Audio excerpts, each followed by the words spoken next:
Well CIP rule. तो बच्चों CIP rule की हेल्प से हम लोग क्या करेंगे, ग्रुप्स को प्रायोरिटी अलॉट करेंगे और प्रायोरिटी अलॉट करके हम लोग डिफरेंट स्टीरियो आइसोमर्स को नेमिंग, डिफरेंट स्टीरियो आइसोमर्स की नेमिंग के लिए इसको यूज किया जाता है। बहुत ही अच्छा थ्योरेटिकल रूल है और इसकी हेल्प से हम लोग ज्योमेट्रिकल आइसोमर्स और ऑप्टिकल आइसोमर्स में भी हम लोग क्या करेंगे, डिफ्रेंशिएट करेंगे दो आइसोमर्स को। So it is very important for identification of different isomers। ठीक है बच्चों, तो हम लोग देखते हैं CIP rule. Full form of this CIP, C I mean the name of the scientist who have given this rule, it is CAHN Khan in gold Prelog rule, CIP rule. ठीक है, तो point wise हम लोग देख लेते हैं। पहला point है इसमें, atom with higher atomic number, मतलब आपका कोई एक रेफरेंस पॉइंट होगा, उस रेफरेंस पॉइंट के अबाउट जो ग्रुप्स लगे हुए हैं उन ग्रुप्स में जिस एटम का एटॉमिक नंबर ज़्यादा होगा उसको ज़्यादा प्रायोरिटी मिलेगी। तो कैसे हम लोग इसको लिखेंगे भाई, atom with higher atomic number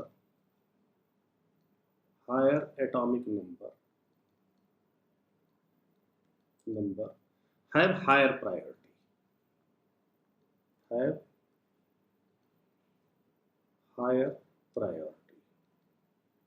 ठीक है बच्चों, ठीक। मान लेते हैं कि इस तरीके से हमारा कोई एक एटम है, ये हमारा रेफरेंस एटम है। अब इधर मान लेते हैं लगा हुआ है F, इधर लगा हुआ है मान लेते हैं H, इधर लगा हुआ है मान लेते हैं Cl और इधर लगा हुआ है Br। मान लेते हैं इस तरीके से चार ग्रुप्स लगे हुए हैं, FCl Br। हमारा रेफरेंस है ये कार्बन, हम इसके रिस्पेक्ट में देखना चाह रहे हैं, ये रेफरेंस है। ठीक, तो ऐसी सिचुएशन में क्या होगा, atom with higher atomic number, have the higher priority। तो यहाँ पर क्लोरीन है, फ्लोरीन है, ब्रोमीन है, यहाँ पे हाइड्रोजन है। तो ब्रोमीन का एटॉमिक नंबर सबसे ज़्यादा है तो इसको फर्स्ट प्रायोरिटी मिल जाएगी। इसके बाद क्लोरीन का नंबर आएगा, इसको सेकंड प्रायोरिटी मिल जाएगी, इसको थर्ड प्रायोरिटी मीन्स हम लोग एक नंबर अलॉट कर देंगे इसको, 1 2 3 4। Highest priority 1, least priority 4। चार ग्रुप्स हैं तो लीस्ट प्रायोरिटी यहाँ पर हो गया क्या, 4। इसी तरीके से अगर दो ही ग्रुप होंगे किसी ऑब्जर्वेशन सेंटर, मान लेते हैं जैसे C डबल बॉन्ड C है हमारे पास, C डबल बॉन्ड C है, यहाँ पर लगा हुआ है मान लेते हैं कि F है, यहाँ पर H है, यहाँ पर Br है, यहाँ पर Cl है। इस तरीके से मान लेते हैं लगा हुआ है। तो इस सिचुएशन में क्या होगा, इन दोनों को अगर हमें प्रायोरिटी देनी है तो ब्रोमीन एंड क्लोरीन में इसकी प्रायोरिटी हो जाएगी फर्स्ट और इसकी प्रायोरिटी हो जाएगी सेकंड। ये हमने इन दोनों को आपस में कंसीडर किया है ज्योमेट्रिकल आइसोमर्स के लिए, और इन दोनों को आपस में कंसीडर करेंगे तो इसकी प्रायोरिटी हो जाएगी 1 और इसकी प्रायोरिटी हो जाएगी 2। तो मतलब ये हाई प्रायोरिटी हो गई, ये लो प्रायोरिटी हो गई इन दोनों में, और इन दोनों में इसकी प्रायोरिटी ज़्यादा और इसकी प्रायोरिटी कम। तो ये हायर प्रायोरिटी का ग्रुप हो गया, ये लोअर प्रायोरिटी का ग्रुप हो गया। ठीक है, तो जिस एटम का एटॉमिक नंबर ज़्यादा होगा उसकी प्रायोरिटी ज़्यादा, जिसका कम होगा उसकी प्रायोरिटी कम। अब देखते हैं दूसरा केस इसमें, और एक एक करके हम लोग वेरिएशन करके देखेंगे। अभी तो मैंने एक एटम के बारे में बताया, फिर धीरे धीरे मैं आपको ग्रुप के ऊपर ले जाऊंगा और फिर आगे बढ़ेंगे। दूसरा पॉइंट है, अगर मान लेते हैं आइसोटोप्स लगे हुए हैं, तो आइसोटोप्स में क्या करेंगे, जिनका एटॉमिक नंबर सेम होता है, तो in case of isotopes we will consider mass, यानी एटॉमिक मास जिसका ज्यादा होगा उसकी प्रायोरिटी ज्यादा होगी। सो in case of isotopes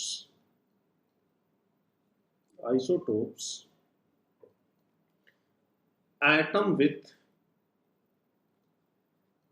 higher atomic mass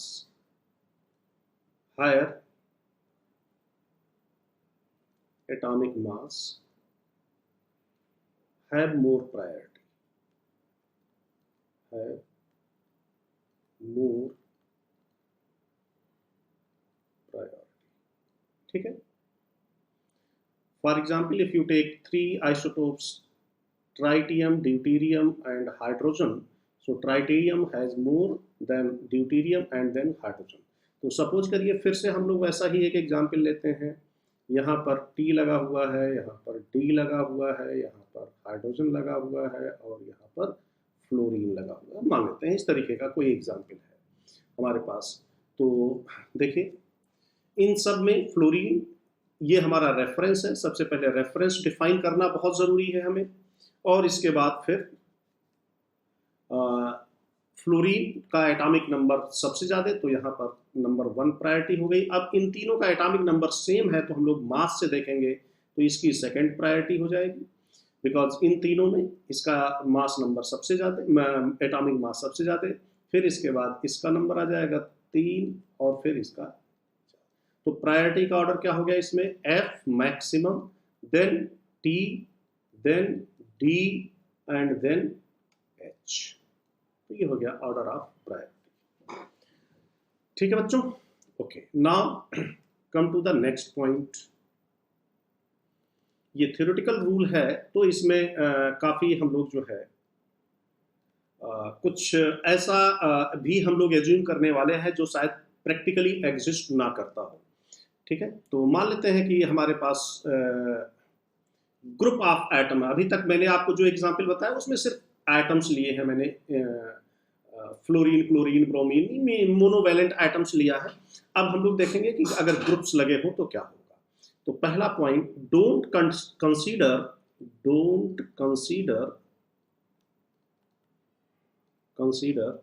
any group as a aggregate. क्या मतलब हुआ कि आप किसी भी ग्रुप को एक साथ नहीं कंसीडर करेंगे. उस ग्रुप की कनेक्टिविटी के साथ उसको आपको एक्सपैंड करना होगा, और एक्सपैंड करने के बाद फिर आप क्या करेंगे, नंबर दे करके डिफरेंट एटम्स को फिर आप प्रायोरिटी डिसाइड करेंगे. This is very very important point. किसी भी ग्रुप को आपको एक साथ कंसीडर नहीं करना है. एग्रीगेट ऑफ एटम्स, इस कंसेप्ट को या इस रूल को आपको एटम के ऊपर लगाना है. ठीक है. फॉर एग्जाम्पल सपोज करिए कि हमारे पास दो ग्रुप्स इस तरीके से लगे हुए हैं. एक है R1, दूसरा है R2, और एक जगह CH2Br हमने लगाया हुआ है और एक जगह CCl3. तो अब हमारे पास दो ग्रुप्स लगे हुए हैं. ये हमारा रेफरेंस है. इसके रिस्पेक्ट में ये दो ग्रुप्स लगे हुए हैं, CCl3 एंड CH2Br. तो क्या होता है, बहुत सारे लोग कंफ्यूजन में इसको मास से रिलेट कर देते हैं, जो कि बिल्कुल ही गलत कंसेप्ट है. आप इसको मास से नहीं रिलेट करेंगे. देखिए कैसे होगा. इसके लिए फिर आप इसका एक दूसरा मॉडल बनाइए जिसमें सारे एटम्स की कनेक्टिविटी अलग अलग हो. तो जैसे C हमने यहाँ पे लिख दिया, R1 R2 से हमारा कोई, अभी हमने R1 R2 को अलग रखा है. अब CH2Br को आप इस तरीके से लिखिए, CHHBr, और इस CCl3 को आप ऐसे लिखिए, ClCl. अब देखिए हमारा ऑब्जर्वेशन सेंटर है ये C. अब इससे जुड़ा हुआ पहला एटम है हमारे पास, यहाँ पर क्या है, कार्बन. यहाँ पर क्या है, कार्बन. तो यहाँ पर भी कार्बन है. तो इसको अगर हम नंबर 1 देते हैं तो ये नंबर 1 है, ये भी नंबर 1 है. ठीक. अब इससे जुड़े हुए नंबर 1, ये हमारा रेफरेंस है. रेफरेंस से डायरेक्टली जुड़े हुए एटम को हमने नंबर 1 नंबरिंग कर दिया. अब दूसरे जो एटम्स जुड़े हुए हैं उनको नंबर 2 आप करिए. ये नंबर 2, ये भी नंबर 2, ये भी नंबर 2, और यहाँ पर आइए, ये नंबर 2, ये नंबर 2, ये नंबर 2. अब आप देखिए यहाँ पे इसमें नंबर 2 पर ब्रोमीन आ रहा है जिसका एटॉमिक नंबर क्या है, क्लोरीन से ज़्यादा है, और यहाँ पर क्या आ रहा है, क्लोरीन आ रहा है जिसका एटॉमिक नंबर ब्रोमीन से कम है. तो आप किसी एक जो इस एटम से जुड़ा हुआ है हायर एटॉमिक नंबर वाला, आप उसको कंपेयर करें, और इधर जो जुड़ा हुआ उसको कंपेयर करें। सबको नहीं एक साथ कंपेयर करना, एक को एक साथ कंपेयर करना है। तो जहां पे भी पॉइंट ऑफ डिफरेंस मिल जाए, जहां पे भी आपको डिफरेंस मिल जाए, तो ये क्लोरीन है और ये ब्रोमीन है, तो यहां पर ब्रोमीन का एटॉमिक नंबर ज्यादा है, तो इसको ज्यादा प्रायोरिटी मिलेगी, इस ग्रुप को ज्यादा प्रायोरिटी मिलेगी compare to this group, right. तो इस तरीके से हम लोग डिसाइड करेंगे। डोंट सी कि भाई यहाँ पे हाइड्रोजन लगा हुआ, हाइड्रोजन को नहीं कंपेयर करना है आपको, आपने पहला एटम जिसका एटॉमिक नंबर यहाँ पे ज्यादा है तो इसी को प्रायोरिटी मिल जाएगी, भले इसमें बाकी दोनों से जो एटम जुड़े हुए उससे ज्यादा प्रायोरिटी के ग्रुप लगे हुए हैं, इससे कोई मतलब नहीं। तो आपको CH2Br की प्रायोरिटी ज्यादा होगी, तो यहाँ पर CH2Br is more prior then CCl3। वैसे आप अगर मास कैलकुलेट करोगे तो इसका मास ज्यादा आएगा, तो इस तरीके से आप गलत कर सकते हो क्वेश्चन। तो क्या करना है, कभी भी किसी भी ग्रुप को आपको एग्रीगेट ऑफ एटम यानी एटम्स के साथ नहीं कंसीडर करना है, सारे एटम्स को एक साथ नहीं कंसीडर करना है। उसके लिए क्या करना है, आप प्रॉपर बॉन्डिंग बनाइए, हर एक एटम को अलग अलग लिखिए कनेक्टिविटी के साथ, और इसके बाद इस नंबर 1 जो भी एटम्स डायरेक्टली जुड़े हुए हैं आपके ऑब्जर्वेशन सेंटर से या रेफरेंस एटम से, तो उसके बाद आप नंबरिंग करिए, नंबर 1 पहला स्फीयर, इसके बाद दूसरे में आप देखिए कि हाईएस्ट एटॉमिक नंबर क्या मिल रहा है और इसके नंबर 2 वालों में हाईएस्ट एटॉमिक नंबर क्या मिल रहा है। तो अगर हम एक लिस्ट बनाए यहाँ पर, तो यहाँ पर मिल रहा है हमें ब्रोमीन सबसे ज्यादा, फिर इसके बाद हाइड्रोजन और हाइड्रोजन मिल रहा है, ठीक है, hydrogen and hydrogen same priority होगी। और यहाँ पर क्या मिल रहा है, क्लोरीन, और इसके बाद फिर क्लोरीन क्लोरीन क्लोरीन, तीनों की प्रायोरिटी सेम होगी, chlorine chlorine chlorine. First point of difference आप देखिए, यहाँ पर ब्रोमीन मिल रहा है, यहाँ पर क्लोरीन, तो यहीं से डिसीजन हो जाएगा, इसके आगे आपको जाने की जरूरत नहीं है। तो इसकी प्रायोरिटी यहाँ पर ब्रोमीन का एटॉमिक नंबर ज्यादा है, क्लोरीन का एटॉमिक नंबर कम है, भले ही उसके बाद क्लोरीन से कम प्रायर आइटम्स लगे हुए हैं, उससे कोई मतलब नहीं, आपको यहीं पे फर्स्ट पॉइंट ऑफ डिफरेंस पे डिसीजन लेना है आपको, ठीक है। तो फर्स्ट पॉइंट ऑफ डिफरेंस पे डिसीजन ले लिया आपने, भले ही बाकी आइटम्स की का एटॉमिक नंबर कम हो, ठीक बात। तो it is very very important point for this CIP rule. Now come to the next point, fourth point. In this rule, pi bonded groups,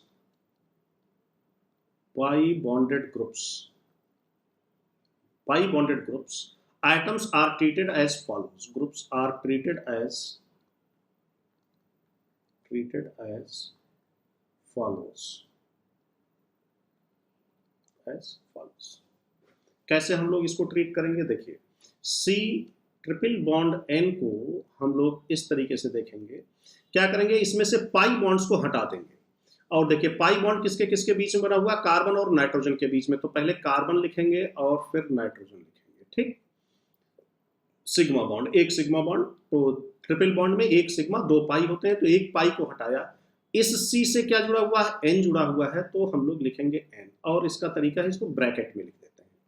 फिर N से क्या जुड़ा हुआ है, C जुड़ा हुआ है, तो इसको C लिख करके ब्रैकेट, तो एक पाई बॉन्ड हटाया और उसके साथ जो दोनों एटम्स जुड़े हुए हैं आपस में उनको इंटरचेंज कर दिया, फिर दूसरा पाई बॉन्ड हटाएंगे और फिर यही प्रक्रिया करेंगे CNNC। तो जब कभी भी ये ग्रुप आपको CIP रूल में एज ए सब्स्टिट्यूएंट मिलता है, तो आप उसको इस तरीके से एक्सपेंड करेंगे और फिर जिस तरीके से मैंने आपको बताया है उससे कंपेयर करेंगे, राइट। सिमिलरली अगर आपको यहाँ पर 2 पाई बॉन्ड थे, तो ये दोनों पाई बॉन्ड यहाँ पे देखिए 4 सिग्मा बॉन्ड में हमने कन्वर्ट कर दिया इसको। इसी तरीके से मान लेते हैं इसको अगर आप और क्लियर करके देखना चाहते हैं, तो मान लेते हैं कि ये N था और ये 2 पाई बॉन्ड थे, तो उन दोनों पाई बॉन्ड्स को हमने इधर 4 सिग्मा बॉन्ड में कन्वर्ट कर दिया, और ये N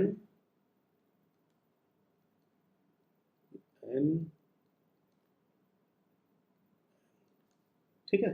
तो इस तरीके से हमने इसको एक्सपेंड कर दिया।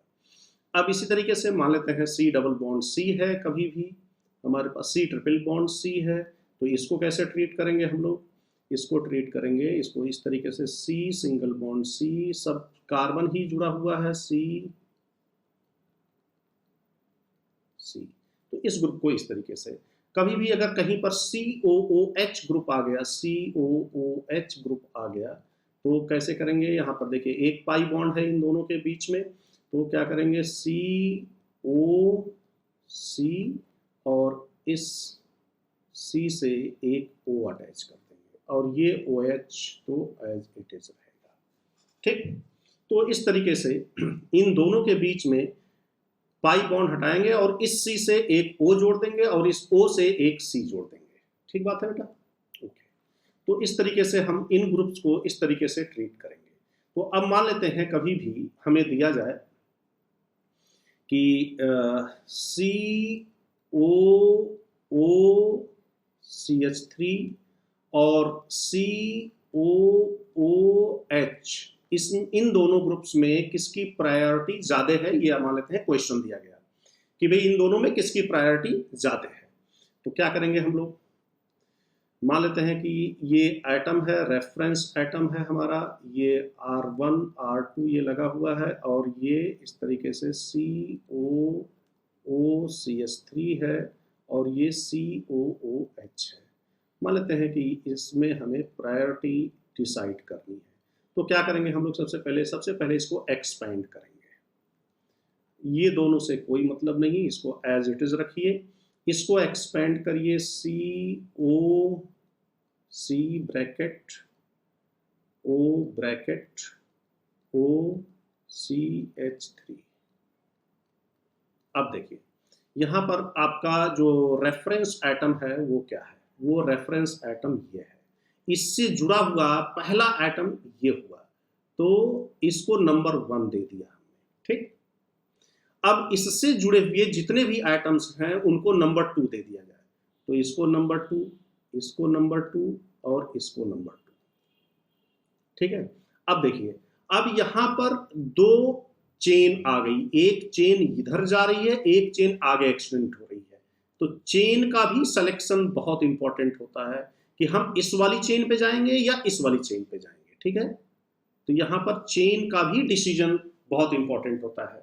लेकिन यहाँ पर इस पर्टिकुलर केस में अभी मैं आपको एक एग्जाम्पल दूंगा जो कि मैं समझता हूँ अपने आप में बहुत ही अच्छा एग्जाम्पल होगा, जिसमें हम चेन, क्योंकि अगर हमारे पास कहीं पर हम एक ज्वाइंट पर हैं और वहां से दो तरफ हमारे ग्रुप्स लगे हुए हैं, तो हम किधर जाएंगे ये भी डिटरमाइन करने के लिए हमें प्रायोरिटी देखनी पड़ेगी।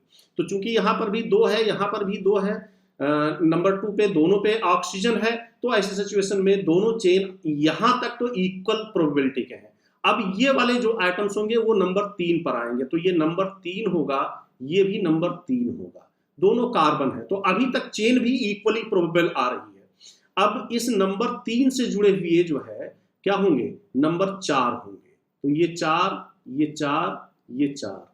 ठीक है बच्चे, तो अब क्या होगा, इधर तो कुछ भी नहीं जुड़ा हुआ है, तो यहां पर हाइड्रोजन मिल रहा है, तो कौन सी चेन हमें प्रेफर करनी होगी, हमें ये वाली चेन प्रेफर करनी होगी, ये वाली चेन हम लोग प्रेफर नहीं करेंगे। क्या कैसे डिसाइड किया, थोड़ा कंफ्यूजन हो रहा है सबको, भाई कंफ्यूजन तो जब ढेर सारी चीजें एक साथ हम लोग करेंगे तो थोड़ा बहुत तो कंफ्यूजन होता ही है, लेकिन मैं पूरी कोशिश कर रहा हूं। देखिए सबसे पहला रेफरेंस एटम आइडेंटिफाई करिए, इसके बाद जो एटम लगा हुआ है आप उसको देखिए, उसको नंबर 1 करिए, फिर नंबर 1 से जुड़े हुए जितने भी एटम्स हैं उनको नंबर 2 करिए, फिर नंबर 2 से जितने जुड़े हुए हैं उनको नंबर 3 करिए, नंबर 3 से जितने जुड़े हुए एटम्स हैं उनको नंबर 4, वैलेंसी के हिसाब से या एक्सपेंशन के हिसाब से जो भी एटम्स हैं जुड़े हुए हैं। अब हम आए नंबर 1 पर, हम शुरू किए अपनी जर्नी, यहां से हम नंबर 1 पर आए। नंबर 1 पर आने के बाद हमारे पास 3 रास्ते हुए, इधर की तरफ जा सकते हैं, इधर की तरफ जा सकते हैं, इधर की तरफ जा सकते हैं, लेकिन तीनों रास्तों पर नंबर 2 पे ऑक्सीजन एटम है, यानी तीनों रास्ते इक्वली प्रोबेबल हैं, किधर भी जा सकते हैं, सब सही है। फिर हम आए नंबर 3 पर, नंबर 3 पर यहाँ कार्बन मिल रहा है, यहाँ पर भी कार्बन मिल रहा है, यानी नंबर 3 तक भी हमारे पास कोई ऑप्शन नहीं है, सेम आइटम्स मिल रहे हैं। अब नंबर 4 पे आएंगे, यहाँ पे हाइड्रोजन है, यहाँ पे नंबर 4 का कोई भी एटम नहीं है, तो ऐसी सिचुएशन में नंबर 4 की तरफ जाएंगे, यानी अब हम इधर की तरफ मूव करेंगे, हम ये वाली चेन से डिसीजन लेंगे, इस वाली चेन से हम डिसीजन नहीं लेंगे। अब आइए इसके ऊपर COOH। अब हम लोग देखें COOH को कैसे हम लोग एक्सपेंड करते हैं। OC bracket, O bracket and OH bracket. फिर वही काम करिए नंबर 1। तो बताइए नंबर 1 किसको मिलेगा, इसको मिलेगा नंबर 1 या इसको मिलेगा, इसको मिलेगा। क्यों? क्योंकि रेफरेंस से जो जुड़ा हुआ एटम है उसको नंबर 1। नंबर 2 किसको मिलेगा, इसको मिलेगा, इसको मिलेगा और इसको मिलेगा। नंबर 3 किसको मिलेगा, नंबर 3 इसको मिलेगा और इसको मिलेगा। अब बताइए यहां पर भी 3 तरफ चेन की पॉसिबिलिटी है, ये वाली चेन, ये वाली चेन, ये वाली चेन। अब आप बताइए कौन सी चेन प्रिफर्ड होगी, ये वाली chain, the answer is no. ये वाली chain, the answer is no. ये वाली चेन, आंसर हाँ। तो ये चेन हम लोग प्रेफर करेंगे। ठीक बच्चों, तो अब देखो यहां पर इस चेन पे आए हमें कार्बन मिला। अब आप आओ यहाँ पे, ऑक्सीजन के बाद कार्बन, नंबर 3 पर कार्बन मिल रहा है, यहां पर भी नंबर 3 पर कार्बन मिल रहा है, डिसीजन नहीं ले सकते। नंबर 3 कार्बन, नंबर 3 कार्बन, हमने ये चेन डिसाइड कर लिया, हम इधर नहीं जाएंगे, इधर नहीं जाएंगे, हम इधर की तरफ आएंगे। इस चेन पर हमें कार्बन नंबर 3 नंबर के साथ मिल रहा है, और इधर हमने डिसाइड कर रखा है कि ये वाली चेन हमारी है प्रिफर्ड चेन। एक मिनट, हाँ, अब देखिए तो ये चेन हमारी यहाँ पे प्रिफर्ड है, ये चेन हमारी यहाँ पे प्रिफर्ड, हम ऐसे ऐसे मूव करेंगे। अब आप बताइए इस पे जो है नंबर 3 पर कार्बन, इस पे भी नंबर 3 पर कार्बन, नहीं डिसीजन हो सकता। अब आइए नंबर 4, नंबर 4 यहाँ पे हाइड्रोजन है और यहाँ पर नंबर 4 है ही नहीं, तो बहुत ही क्लियर कट है कि इसकी प्रायोरिटी इससे ज्यादा होगी। ठीक बच्चों, क्लियर। और अब हम लोग जब एग्जाम्पल करेंगे एक एक तो और क्लियर होते जाएंगे। ठीक है बच्चों, तो जैसे मान लेते हैं कि इस तरीके से हमने कोई स्ट्रक्चर लिया है, ये कार्बन है, यहाँ पर H लगा हुआ है, यहाँ पर NH2 लगा हुआ है, यहाँ पर COOH लगा हुआ है और यहाँ पर CH3 लगा हुआ है। और इसमें कहा जा रहा है कि ये जो डिफरेंट ग्रुप्स हैं, एक ग्रुप ये है, एक ग्रुप ये है, एक ग्रुप ये है, एक ग्रुप ये है, इनको प्रायोरिटी आप लोग अलॉट करिए। तो देखिए कैसे आप करेंगे इसको। फिर उसी तरीके से आप एक्सपैंड करिए, COOH,